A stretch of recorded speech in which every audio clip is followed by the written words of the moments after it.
Kalau begitu kita akan belajar firman Tuhan dari Injil yang disampaikan oleh Rasul Paulus kepada jemaat di Korintus dalam suratnya yang pertama di dalam pasal yang ke-9 ayat yang ke-16. Dalam 1 Korintus 9 ayat 16 dinyatakan demikian. Jika aku memberitakan Injil, aku tidak mempunyai alasan untuk memegahkan diri, sebab hal itu merupakan keharusan bagiku. Sekali lagi, jika aku memberitakan Injil, aku tidak mempunyai alasan untuk memegahkan diri, sebab hal itu merupakan keharusan bagiku. Celakalah aku jika aku tidak memberitakan Injil. Kalau orang menginjili, dia tidak punya alasan untuk memegahkan diri. Bahkan ia berkata karena pemberitaan Injil itu bukanlah suatu hal yang berbeda, tetapi itu adalah suatu keharusan bagiku. Malah ia yang adalah rasul yang mulia yang disebut Paulus dari Tarsus itu berkata, celakalah aku jika aku tidak memberitakan Injil. Mengapa Rasul Paulus yang adalah orang dari Tarsus, dari suku Benyamin, yang adalah seorang yang begitu hebat, seorang yang begitu pintar dalam keagamaan orang Yahudi, yang kemudian pada akhirnya di dalam kebanggaan keagamaannya sebagai orang Yahudi, pada akhirnya menyerahkan dirinya kepada Kristus. Apa yang membuat ia, apa yang meyakinkan ia pada akhirnya ia harus memberikan dirinya, bukan hanya dirinya tetapi hidupnya di dalam waktu dan sisanya kepada Kristus. Ada begitu banyak pelayanan, tapi apa yang memotivasi pelayanan? Tetapi pelayanan yang perlu kita teladani adalah pelayanan Paulus. Ia berkata melayani Allah memang adalah anugerah, tapi terlebih dari semuanya itu dengan kesadaran yang kumiliki sebagai Paulus yang diubahkan oleh Kristus dari Saulus adalah keharusan bagiku untuk mewartakan Kristus. Apa yang membuat Paulus begitu yakin?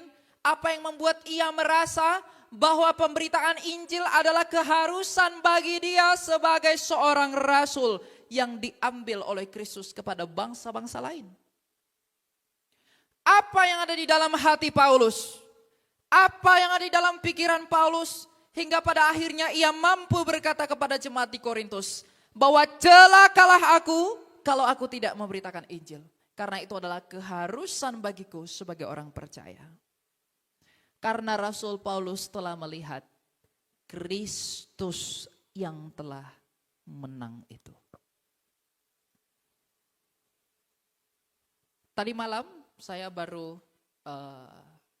khotbah di STT Kataros. Saya bawa topik tentang kemenangan Kristus sebagai syarat yang mutlak mengapa hanya Kristus satu-satunya jalan keselamatan. Paulus dalam imannya yang Yahudi itu, ketika ia menjadi Saulus penganiaya orang Kristen, ia sendiri di dalam kerendahan hatinya, di dalam suratnya yang pertama kepada jemaat di Korintus berkata bahwa Kristus telah bangkit. Kebangkitan Kristus itu adalah bukti di mana Kristus itu sendiri tidak takluk kepada kematian. Semua raja, semua dewa, semua imam, semua nabi, semua filsuf Yunani, semua kaisar Roma, semua dewa Roma, dewa Tiongkok, dewa Mesir, semuanya mati. Dan mereka semua dikalahkan oleh satu kuasa, yaitu kematian. Begitu besarnya kerajaan Kleopatra, tapi ia pun mati dan kalah kepada kematian. Tetapi karena Paulus melihat ada satu pribadi sejak dunia ini dijadikan, ada satu pribadi yang tidak takluk kepada kematian itu, yang tak lain adalah Yesus Kristus dari Nazaret. Maka kebangkitan Kristus ini merupakan suatu Injil pembaharuan bagi dunia. Maka karena ia berkata, ia berpikir bahwa tanpa Injil, bahwa tanpa Kristus yang bangkit, maka tidak ada kabar baik. Oleh karena ia sendiri akan mati dan semua keturunan Adam yang dilahirkan dari perempuan akan mati. Maka ia mengatakan, Pemberitaan Injil yang adalah kebangkitan yang menjadi bukti kemenangan Mesias yang hidup itu harus diberitakan kepada semua orang jikalau engkau mengasihi sesamamu. Jadi pemberitaan Injil itu adalah keharusan bukan karena paksaan, tetapi pemberitaan Injil adalah keharusan karena itu yang dituntut oleh kasih-Mu kepada manusia. Jadi pemberitaan Injil, memberitakan Injil bukan seperti perkataan anak-anak muda. Biarlah mereka sekolah jadi hamba Tuhan. Aku tak perlu memberitakan Injil.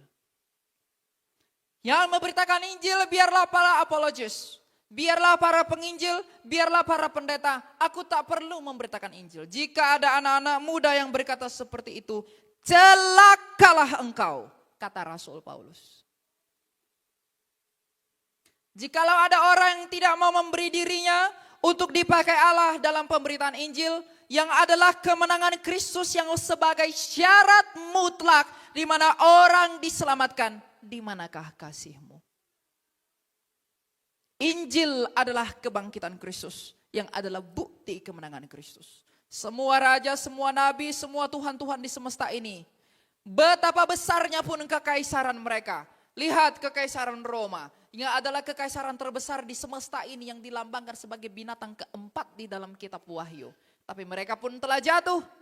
Semua kaisar yang memimpin kerajaan Roma telah mati ditelan oleh tanah dan bumi ini. Tetapi Kristus, kubur yang kosong adalah tanda bahwa maut itu tidak berkuasa atas dia. Maka Paulus berkata, inilah Injil itu.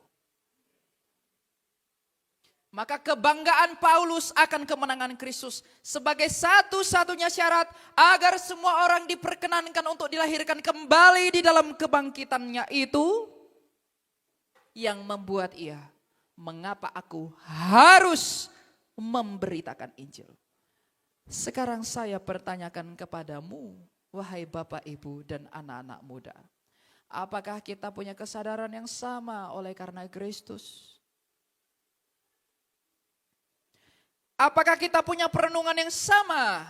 Melihat bagaimana Kristus telah bangkit, kita merenungkan betapa mulianya Yesus Kristus yang telah bangkit itu. Betapa agungnya, betapa besarnya, dan betapa hebatnya karyanya itu.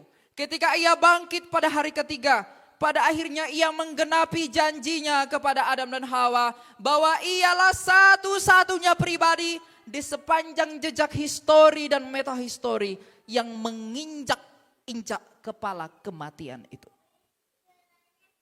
Maka inilah alasan bahwa kemuliaan dan pujian itu hanya bagi Kristus, karena hanya dialah yang bangkit, hanya dia yang menang dari kabar buruk.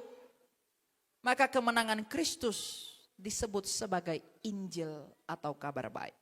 Sebab ada tertulis, jikalau ia tidak dibangkitkan, maka sia-sialah kepercayaan. Maka kebangkitan Kristus inilah puncak dan inti dari pemberitaan Injil itu. Kebangkitan dan kemenangan Kristus inilah yang menjadi semangat yang seharusnya membakar setiap rohmu agar kita menyala-nyala sebagaimana Paulus telah menyala dalam hal pemberitaan Injil. Maka nyalakanlah apimu, perlihatkanlah kemuliaan Tuhanmu. Tunjukkanlah cintamu kepada dia karena ia telah menang. Jadi pemberitaan Injil bukan tugas pendeta. Pemberitaan Injil bukan tugas apologet. Pemberitaan Injil bukan tugas para episkop, diaken, dan juga para presbiter.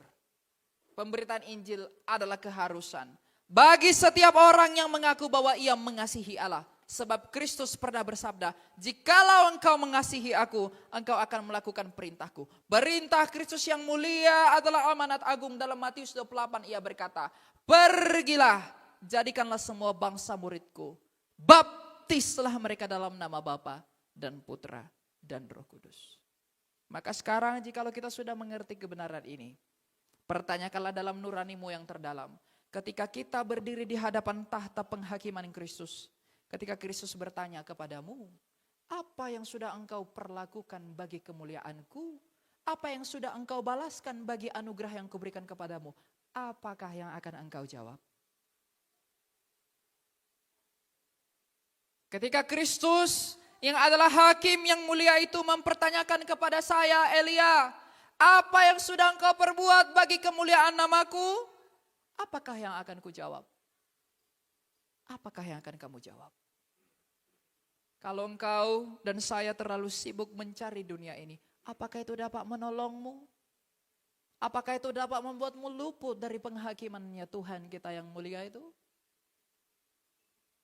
Maka renungkanlah. Sebagaimana Paulus telah merenung. Penginjilan adalah kewajiban bagiku. Karena kasih yang kumiliki menuntut aku memberitakan Kristus yang adalah sumber hidup itu. Agar semua orang yang mati bisa memperoleh hidup.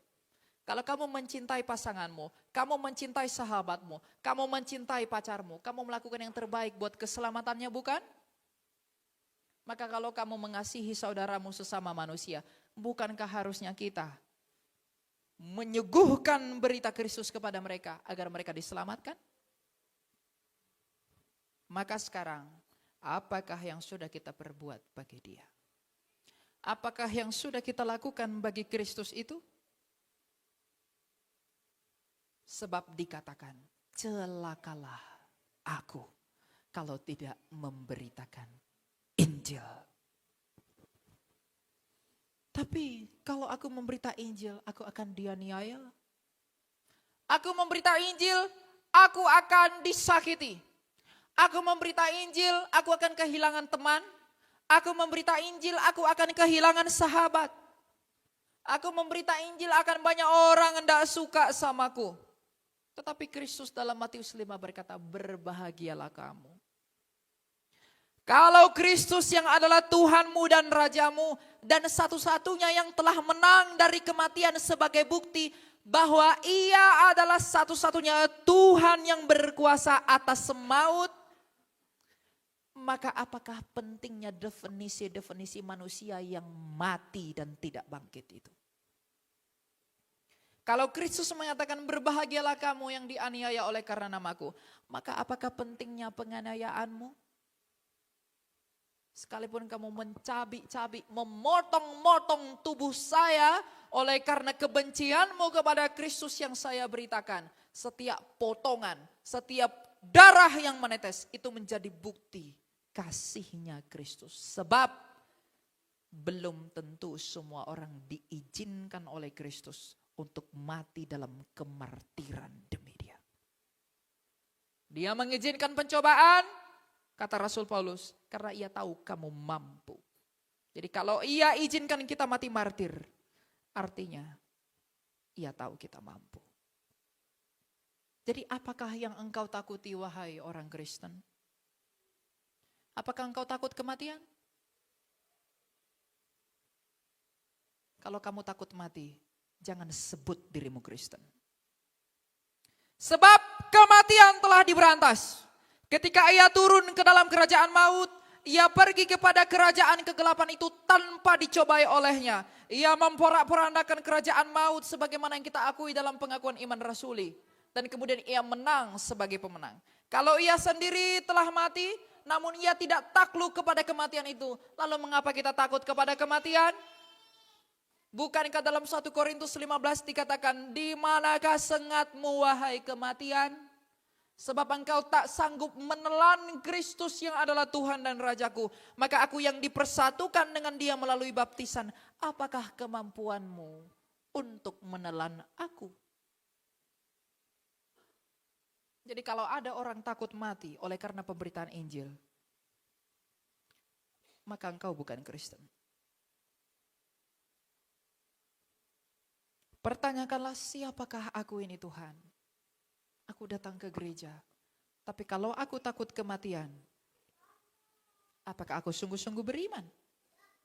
Sebab Petrus pernah berkata di dalam 1 Petrus 2 ayat 20 dan berikutnya. Ia berkata, sebab dapatkah disebut pujian jika kamu sabar menderita pukulan karena kamu berbuat dosa? Tetapi jika kamu berbuat baik, Dan karena itu kamu sabar menderita, hal itu adalah anugerah di hadapan Allah. Jadi kalau kita menderita, kita sakit oleh karena dosa kita, itu bukan pujian.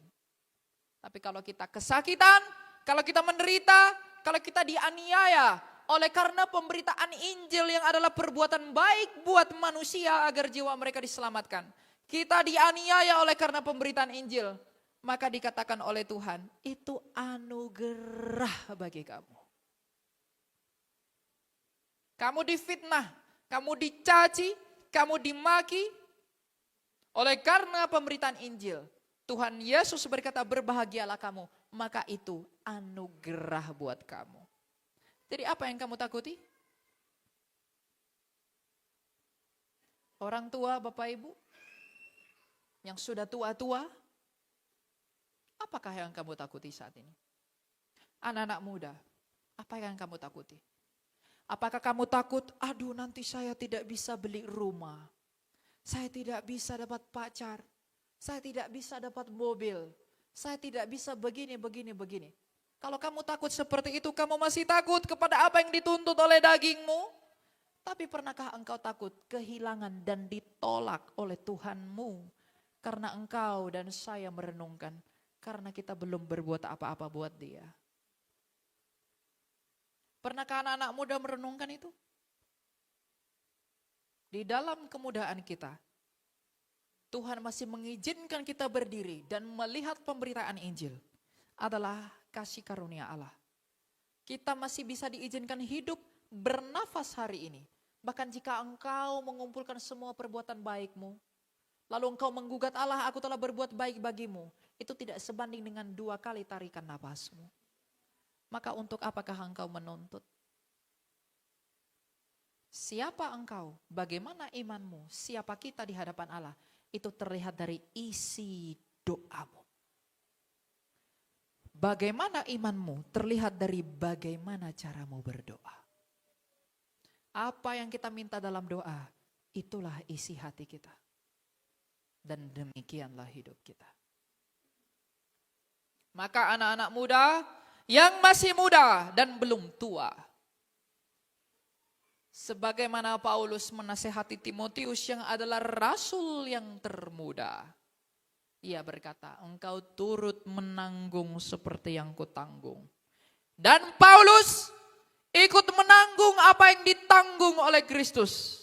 Maka kalau Timotius menanggung apa yang ditanggung oleh Paulus, Paulus juga mengambil bagian di dalam apa yang ditanggung oleh Kristus. Maka kita juga yang masih muda-muda, bersediakah engkau menanggung apa yang ditanggung oleh Kristus? Sebab jikalau Tuhan dan Allahmu dalam inkarnasinya saja menderita, lalu apakah engkau mau luput dari hal itu? Lagi dan lagi, hal ini oleh karena tuntutan pemberitaan Injil, maka tiadakanlah ketakutanmu. Karena jikapun engkau tidak makan, jikalaupun saya tidak minum, jikalaupun saya harus mati, jikalaupun saya harus dibuang oleh manusia karena pemberitaan Injil, Tuhan saya berkata, berbahagialah kamu. Sebab kebahagiaan itu bukan status bendawi. Sehebat apapun rumahmu, sebesar apapun rumahmu, sebanyak apapun uangmu, engkau tidak akan pernah bahagia. Karena kebahagiaan itu bukan status benda, kebahagiaan itu adalah status batin. Makanya Kristus datang ke dunia ini adalah untuk memulihkan jiwamu. Lihatlah keluar sana. Siapakah orang kaya yang tidak mati? Siapakah orang kaya yang tidak punya masalah? Jadi kalau anak-anak muda berpikir dengan kekayaan aku bahagia, dengan uang aku bahagia, kamu sedang dibodohi oleh filsafat dunia ini. Maka sebagaimana Paulus, karena ia menjadikan Kristus adalah sumber semangatnya dalam keharusannya bagi pemberitaan Injil, maka bukankah seharusnya kita demikian? Paulus adalah orang yang begitu berdosa. Saya pun orang yang sangat berdosa. Kamu pun adalah orang yang berdosa. Maka ikutilah teladan Rasul yang mulia itu. Untuk itulah anak-anak muda dipanggil. Kalau orang-orang tua membina anak-anak muda. Anak-anak muda sekarang Banyak pemikirannya dicampur adukan oleh pikiran yang sia-sia. Yang ketika dia memilih Tuhan berdasarkan feelingnya. Tapi ia tak mengerti apa makna penebusan Kristus bagi dirinya. Sehingga fenomena belakangan ini banyak orang meninggalkan Kristus karena ia tak mengerti apa yang Kristus tebus sebenarnya. Apa yang Kristus lakukan sebenarnya. Ada banyak artis menjual Yesus demi uang. Ada banyak orang menjual Yesus demi harta. Demi pasangan. Tujuan mereka suatu kepastian adalah kebahagiaan. Mereka menjual Yesus karena ingin bahagia. Mereka agar punya uang yang banyak. Ketika mereka sakit, mereka bisa pergi ke rumah sakit termahal. Agar bisa usia mereka diperpanjang. Mereka meninggalkan Yesus agar dapat banyak uang. Agar mereka bisa beli suplemen-suplemen yang mahal. Agar mereka semakin sehat. Agar mereka semakin hebat. Dan umurnya panjang. Sehingga mereka dapat menikmati dunia ini lebih lama. Tapi mereka lupa pada akhirnya mereka pun akan mati. Kalau sebenarnya yang diinginkan oleh jiwamu adalah kehidupan yang terus menerus. Bukankah seharusnya kamu mempercayakan dirimu kepada Kristus yang telah hidup itu? Lalu banyak orang meninggalkan Kristus karena mereka tertutup oleh selubung motivasi hati yang tidak benar ketika mengikut Allah. Bukankah hidup yang kamu kejar, wahai manusia? Bukankah engkau semuanya takut mati? Maka apakah yang kamu percayai? Kalau kamu mempercayai Kristus, berbahagialah engkau. Karena ia sendiri telah mati. Namun hidup sebagai bukti ia mengalahkan kematian itu. Maka kalau saya merindukan kehidupan, usaha saya itu sia-sia memperpanjang usia saya. Tetapi di dalam Kristus, karena ia sendiri telah menang, saya akan memperoleh sebagaimana dia telah menang oleh karena anugerahnya dia. Ini yang tidak dimengerti oleh banyak orang. Mereka berpikir menjual Yesus, meninggalkan Yesus. Apalagi anak-anak muda zaman sekarang yang demi uang, demi harta, demi pekerjaan, demi jabatan. Mereka jual Yesus dengan pikirannya yang sia-sia. Tidak apa-apa, aku mau jadi artis, aku mau jadi pejabat. Aku jual aja Yesus. Toh juga berbuat baik. Kalau ada anak-anak muda yang berpikir seperti itu, renungkanlah kembali apa yang telah dilakukan oleh Timotius yang sama mudanya dengan kamu dan saya. Berjuanglah, berjalanlah, bertandinglah bagi Kristus agar kamu dianugerahi apa yang tidak pernah kamu bayangkan. Kalau anak-anak muda menaruh perhatian yang sedikit kepada Kristus, kemanakah hatimu pergi? Kamu punya pacar, kamu punya pasangan, kamu melakukan apa yang sangat dicintai oleh pasanganmu. Kamu melakukan apa yang dimau oleh pasanganmu. Pasanganmu mau es yang bentuknya gimana-gimana, kamu cari. Sampai dapat. Pacarmu pengen baju begini-begini, kamu cari, kamu buat kado kepada dia. Jangan ketawa. Itu memang kamu dan saya. Artinya apa? Cintamu kepada manusia yang adalah pasanganmu membuatmu melakukan apa yang pasanganmu sukai. Tapi apakah pernah kamu melakukan hal yang sama kepada Kristus? Apakah kita pernah melakukan apa yang Kristus sukai? Kalau begitu, layakkah saya dan kamu menyebut dirimu sebagai pengikut Kristus? Kalau cintamu masih lebih besar kepada manusia, bukan kepada Kristus. Layakkah saya? Layakkah kamu? Wahai anak-anak muda, menyebut dirimu Kristen? Kalau cintamu kepada manusia yang akan mati, itu lebih besar daripada cintamu kepada Mesiasmu yang hidup, yang menyelamatkan kamu. Apa makna Kristen itu? Ujilah dirimu sendiri.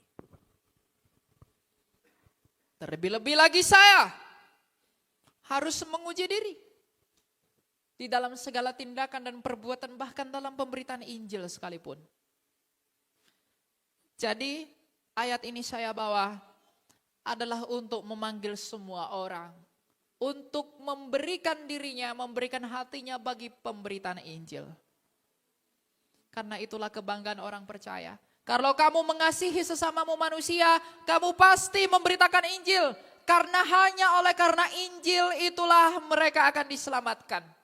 Karena Injil lah mereka akan dihidupkan kembali. Karena hanya yang di dalam Injil itulah yang telah hidup. Di luar itu tidak ada.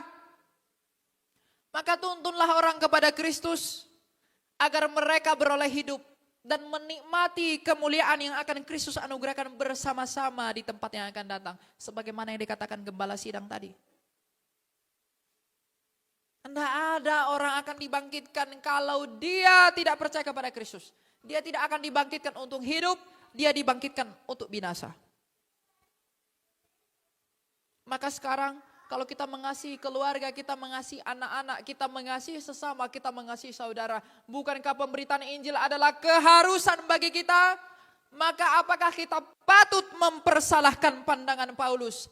Tidak.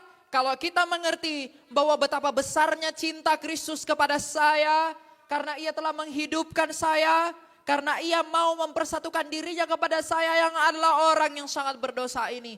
Yang artinya betapa besar anugerahnya Kristus kepada kita. Bukankah seharusnya kita rela memberi diri untuk dia? Apakah alasan yang cukup bagimu untuk mengatakan aku tidak mau memberitakan Injil? Kalau setiap nafasmu pun adalah anugerah dan anugerah. Apakah alasan yang cukup bagi orang tua untuk tidak menuntun anaknya kepada pemahaman akan Injil yang sejati? Apakah alasan yang cukup buat anak muda untuk menggunakan sosial medianya buat dirinya sendiri, tetapi bukan untuk Kristus? Joget-joget TikTok, velocity, tren-tren zaman sekarang. Semua orang cepat sekali menangkapnya. Menjadikan tren yang luar biasa. Saya tidak tahu motivasinya apa. Tetapi mereka tidak berani menari-nari bagi Kristus. Mereka datang ke kamarnya, dia berdoa, Tuhan, air matanya berjatuhan. Dia berani meminta-minta, menangis meminta kepada Tuhan. Tapi ia tidak pernah menangis karena merenungkan betapa besarnya kasih Tuhan dalam hidupnya. Jangan katakan kamu dan saya merenungkan kasih Tuhan kalau kamu dan saya belum memberi diri untuk memberitakan Injil.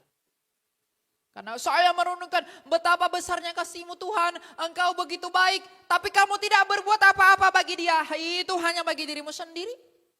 Egois. Tapi kalau saya dan kamu merenungkan betapa besarnya kasih Tuhan, maka inilah aku Tuhan. Pakailah aku yang berdosa ini. Pakailah aku yang hina ini. Kuduskan dan sucikanlah aku di dalam belas kasih-Mu yang berlimpah itu dan di dalam kemurahan hati-Mu. Maka artinya kamu merelakan dirimu. Makanya lagu tadi berkata, ku berserah penuh. Berserah penuh kepada Allah artinya mau dipersiapkan. Anak-anak muda apakah mau dipersiapkan bagi pemberitaan Injil? Saya tidak tahu. Mungkin suaramu berkata aku siap, mungkin hatimu mengatakan tidak. Kamulah yang akan mempertanggungjawabkan itu di hadapan pengadilan Tuhan. Saya bisa bohongi kamu bisa bohongi saya, tapi Kristus tidak. Dalam Roma 2 ayat 16 dikatakan, semuanya akan tampak pada hari bila mana Allah menghakimi segala sesuatu. Ia sendiri bersabda, apa yang kau bisikkan di dalam kamarmu akan diumumkan dari atap rumah. Apa yang kau ketik dalam HP-mu akan dibukakan di hadapan seluruh manusia yang hidup sejak zaman Adam di tahta pengadilannya. Maka renungkanlah sekarang ini, wahai anak-anak muda, apakah yang sudah aku lakukan kepadamu ya Kristus Tuhanku, yang masih mengizinkan aku menikmati masa mudaku. Kalau engkau dan saya sungguh-sungguh terpanggil merenungkan betapa besarnya kasih Kristus, seharusnya kita memberi diri bagi penginjilannya. Sekalipun saya dan kamu akan menderita oleh karena pemberitaan Injil, maka percayalah, berbahagialah kita menurut Kristus itu sendiri yang adalah pribadi yang sama mensabdakannya. Maka tidak ada kebanggaanmu, wahai anak-anak muda, selain daripada Kristus itu sendiri, karena hanya Dia yang telah hidup. Maka kebanggaanmu itu akan berbuah kepada penyerahan dirimu bagi pewartaan Injilnya, bagi kemuliaan namanya. Sebab Kristus sendiri dalam Injil Matius 7 berkata, dari buahnya lah kamu mengenal mereka. Mungkinkah saya mengatakan saya percaya kepada Kristus, tapi saya tidak memberi diri bagi kemuliaan namanya? Bukankah buahmu tidak ada, tapi engkau mengaku tercangkok pada pokok anggur yang benar, karena buahnya manis. Kalau buahnya asam, pokoknya tidak bagus. Akan ditebang, dibuang ke dalam api. Maka sekarang anak-anak muda, saya dan kamu anak-anak muda, sudah mengerti apa yang baik, apa yang tidak baik. Ujilah dirimu sendiri. Apa yang sudah kamu lakukan kepada Kristus? Layakkah aku menyebut diriku Kristen, kalau aku tidak menyerahkan diriku bagi kemuliaan Tuhanku yang kulayani? Layakkah aku untuk menerima 3 kali tarikan nafas berikutnya, kalau bukan oleh karena anugerah Tuhan?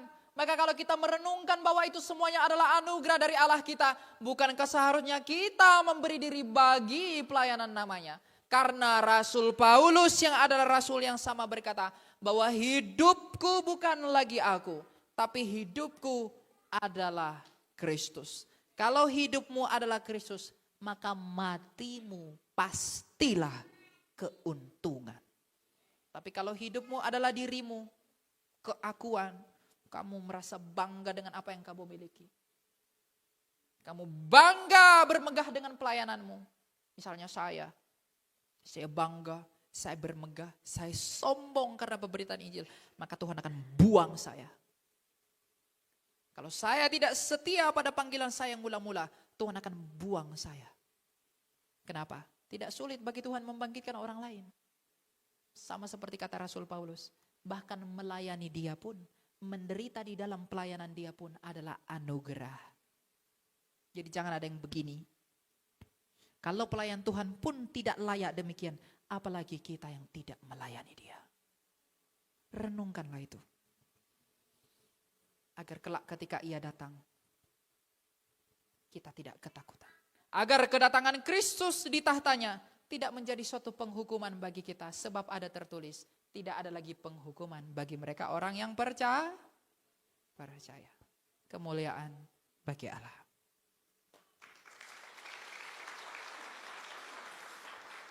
Saya harap anak-anak muda mendengarkan itu. Karena saya lihat di sini banyak anak muda. Dari berapa ini? Wah, minimal berapa persen lah ya. Memberi diri untuk Tuhan. Mau mencintai Tuhan di jalannya yang benar itu. Bukan mencintai Tuhan karena berharap sesuatu dari dia.